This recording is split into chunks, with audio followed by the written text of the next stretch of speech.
Okay, you guys, here we go. We're catching up. Okay, Exile Chapter 9. It's about time, Sophie whispered, even though her hands were shaking. She'd been waiting for the black swans to make contact ever since they'd revealed themselves with her rescue.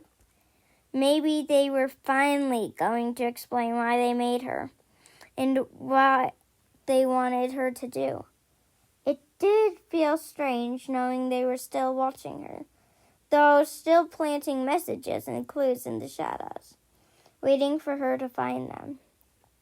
She glanced over her shoulder, half expecting to see a face peeking through the trees. But the woods were as silent and empty as ever.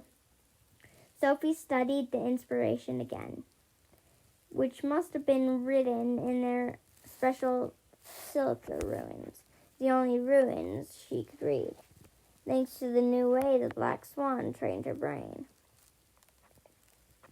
I thought you knew the black swan's code. She'd seen Grady looking through scrolls with silver runes tucked in the margins. Only a few scattered phrases. His voice had turned dark, angry. Almost. What does it say again? Let the past be your guide. She moved the compass in every direction, and the arrow always pointed to north. It was like supposed to do. So the clue had to be the message itself. Couldn't they just say, "Meet us here and we'll explain everything"? Was that really so much to ask? Put the charm down, Sophie, Grady ordered out so loud it made her jump. What? Why? You're not taking another thing from them. If they want your help, they need to turn themselves into the council, face up to their actions. What actions? Grady had been strange about the black swan, always getting angry or changing the subject whenever she brought them up or asked about the council's search to find them. You're acting like they are the bad guys, Grady, Adeline said, stopping him before he could reply. Today is not the day for this. Grady sighed, and the pain in his eyes hurt Sophie's heart. Adeline was right. They were there to mourn their daughter, not talk about the hunt for the black swan. But I'm keeping the charm, she mumbled,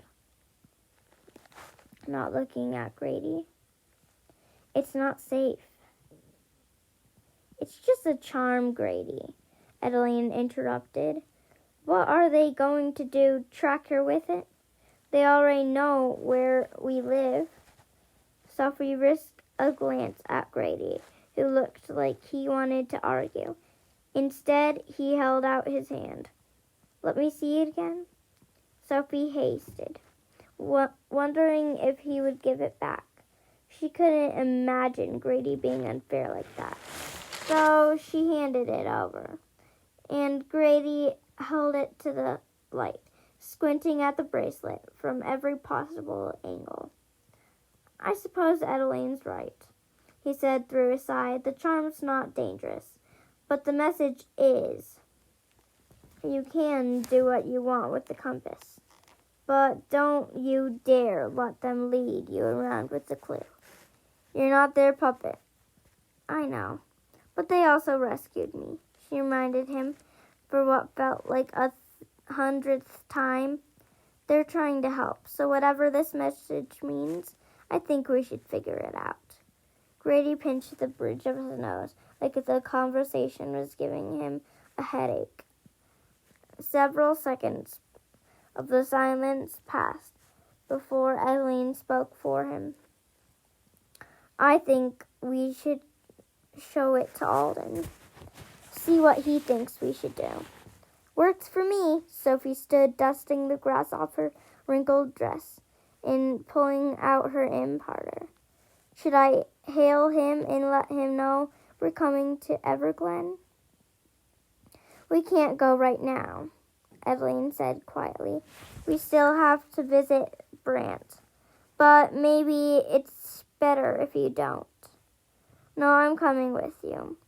All the information overload had made her forget there was another part to Grady and Edeline's annual morning tradition, visiting Julie's finance.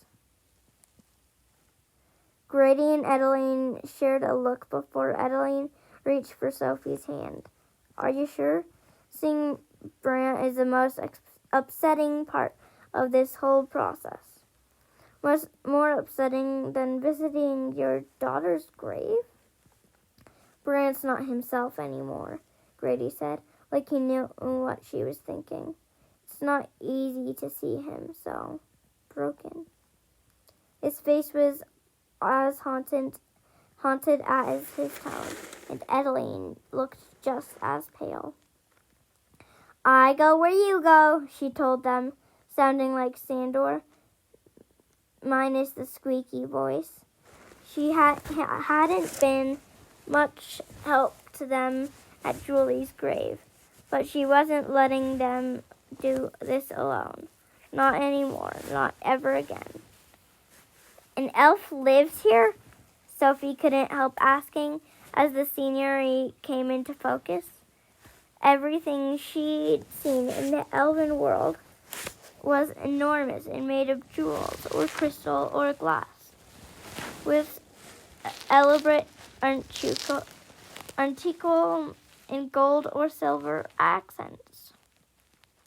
The square window stone structure in front of them looked more like it belonged to a human, a poor, reclusive human with ugly taste in houses. Edeline fidgeted with the velvet satchel clung in her white-knuckled hands. We had to move Brant somewhere he felt safe. The house didn't look safe. It looked cold and bleak. Even the land around it was nothing but jagged rocks and dark, dusty soil. Quietly, he couldn't sleep until we found him somewhere that wouldn't burn all his furnishings are fireproof. We even have his clothes especially made. What about his family? Don't they help you guys take care of him? Grady shifted uncomfortably, and Edeline's eyes dropped to the ground. It's dangerous for them. Not that Brant's dangerous. He barely moves. Just stares at the wall, mumbling to himself. But the guilt, Edeline's voice cracked, and she cleared her throat before she whispered. The guilt could break them apart. Grady took Edeline's hand. There's a reason violence and cruelty are unheard of in our world, Sophie. Our minds aren't capable of processing the guilt that comes with such atrocities, or they aren't supposed to be, at least. It's why no one suspected kidnapping when you and Dex vanished. Why no one wanted to believe that the Everblaze was burning because of one of us were to do something like that. The guilt would splinter our minds and let the darkness seep through the cracks. But why would Brant's parents feel guilty? Alden had told her the fire was an accident. They shouldn't, but guilt is an insidious thing, especially mixed with severe grief. It slips inside, cascading doubt, making you wonder if there was anything you could have done, anything that would have changed. Grady stared into the distance, and Sophie wondered if Brant's parents weren't the only ones wrestling with guilt. It wasn't your fault, she said quietly. I know. The anger in his tone was unmistakable, and he didn't look at her as he walked away. But he'd only gone a few steps when he spun back to face her. Before we go inside, you have to promise that you will not, under any circumstances, try to read Brant's mind. I know the rules of telepathy. Telepaths had their own code of erixes to follow. Rule number 1, of which was never read a mind without permission. It's more than that. Brant saintly cracked during the fire, watching the house burn, knowing that Julie was inside, knowing he couldn't save her. It was too much. Grady's voice vanished for a second. He had to swallow to bring it back. The trauma and guilt broke a part of him. He's not completely catatonic, like someone whose sanity is shattered. But reading Brant's mind is extremely dangerous. Promise you will not open your mind to his thoughts. I promise. He stared down, like he was searching for the truth in her words. Then he nodded, turned back toward the gray stone house, and climbed the steps to the thick metal door. Icy wind stung Sophie's cheeks as she and Adeline followed.